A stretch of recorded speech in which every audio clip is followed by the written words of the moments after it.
Welcome back into the GSMC Sports Podcast for our final segment of the day, where this morning we got some news in the world of college basketball on Dan Hurley signing a contract extension to remain with the Huskies through 2030. Hurley, of course, was in all of these headlines for a couple weeks about the potential of him leaving UConn to go coach the Los Angeles Lakers.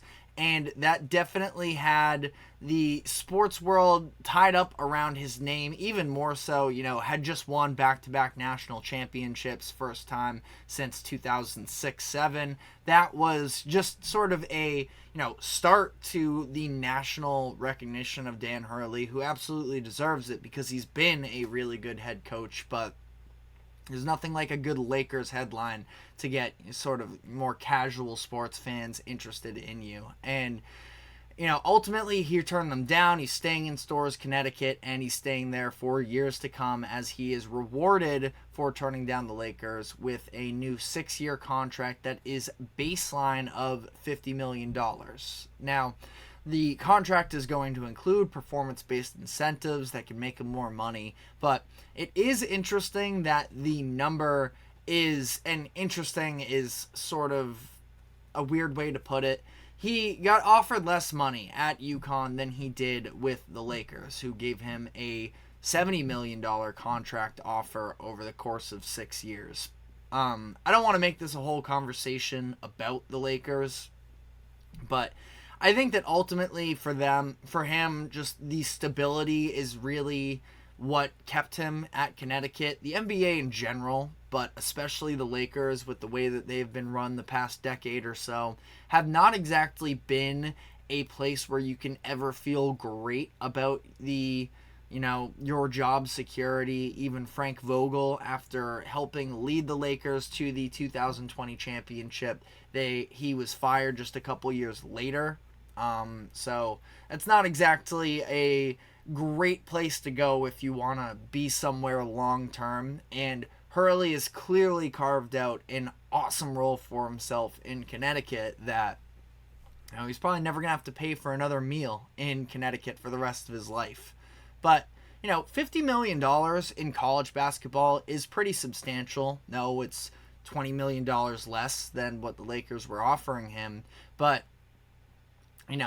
that's a lot for a college coach to make, and I think that it's completely justified with Hurley, who is an incredible coach, and we have seen, the likes of JJ Redick and LeBron James sort of praise his coaching in the past, the constant effort and motion in, their offensive and defensive sets. It's an impressive program, and Hurley's an impressive leader of that. So he decides to stay at UConn. He is 141-58 in his 6 seasons with the Huskies so far.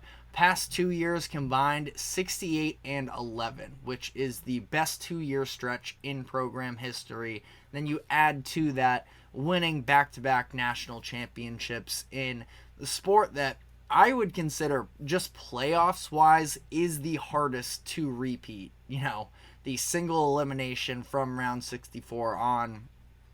Just an insane accomplishment for Hurley and the Huskies, and they head into next season with another really good chance to do something special. Now, they obviously get a little bit of extra buzz because of the fact that they just won a championship. I wouldn't argue they are the most talented, most proven roster, but under Dan Hurley, and, you have to give him the respect, especially, it seemed like, even with losing Jordan Hawkins as a lottery pick in 2023, and you lose Adama Sanogo as well, and some of those key, Andre Jackson Jr., 3 of their key players that year, they were able to come back and, based off of, a veteran that's been there for a while, and Tristan Newton, having him level up, a player that could have gone to the NBA in Donovan Clingan but decided to return, and then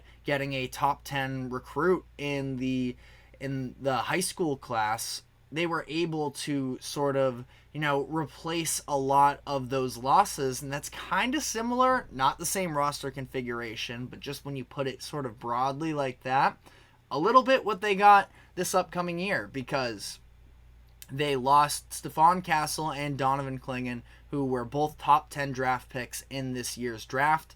And then they additionally lost Tristan Newton, who, of course, I mentioned, he went on to be a second-round pick. But the Huskies got Alex Caravan back, who had his name in the draft for the longest time, but he pulled it out, and he has a great chance to be, their leading scorer for next season, averaged 13.3 points per game in a pretty crowded, offensively talented lineup there.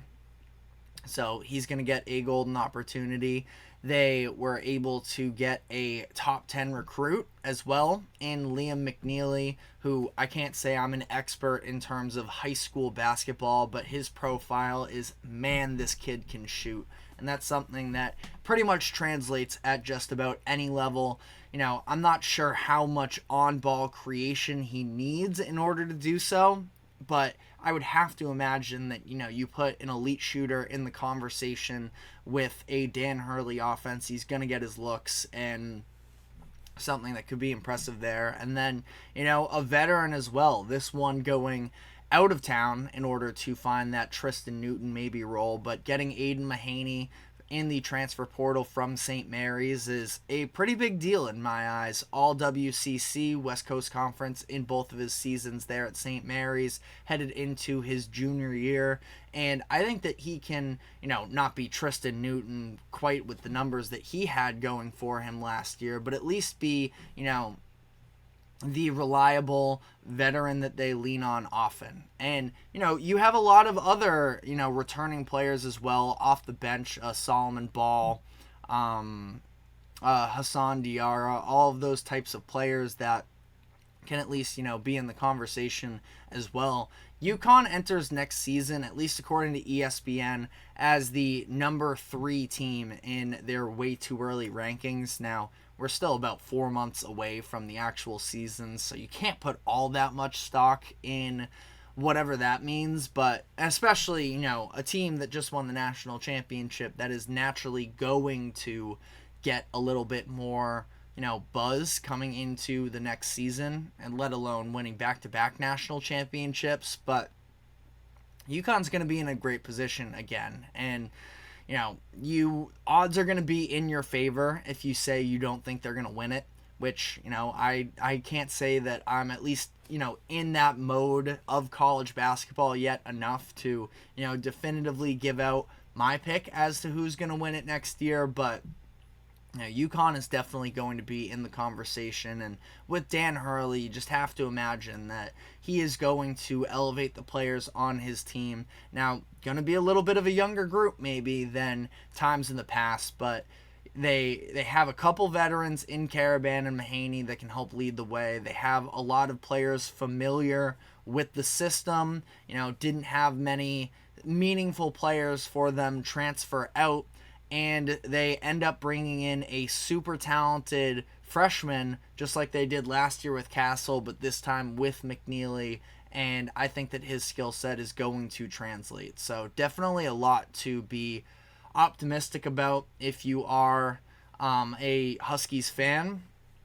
I am a little bit curious because, again, this broke just a couple hours ago, so we'll see as all of the details continue to be announced in terms of, what a potential buyout or penalty would look like if you are Dan Hurley and you do have interest in coaching the NBA someday. Because, at this point, Hurley has expressed a lot of interest over the years about the prospect of coaching in the NBA. And this year, just clearly, and I think he made the right decision of turning down the Lakers and going back to UConn. So I think that, this wasn't the opportunity to make the jump, but there is absolutely, somewhere in those details of the contract that at least haven't, been publicly reported on yet, that what it's going to look like if he does potentially want out, and how much money that is going to cost him.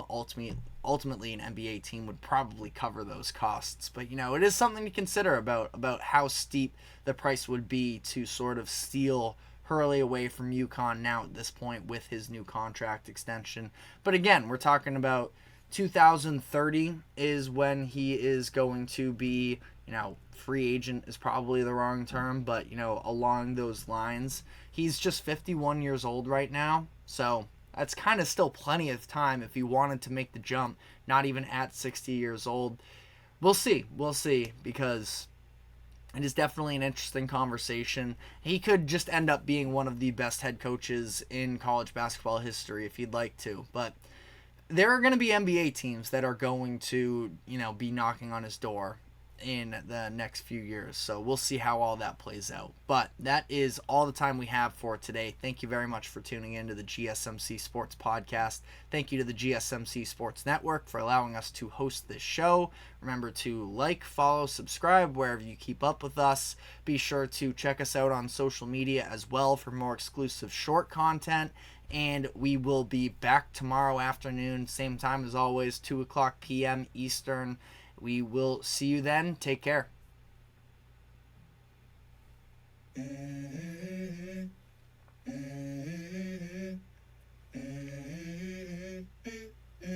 Let's go. I wake up to a little bit of drool on my pillow, feel like it's gonna be a bad day. Yeah, I'm tired of shit, and the coffee ain't hit yet. Damn, ain't that great. I don't wanna go to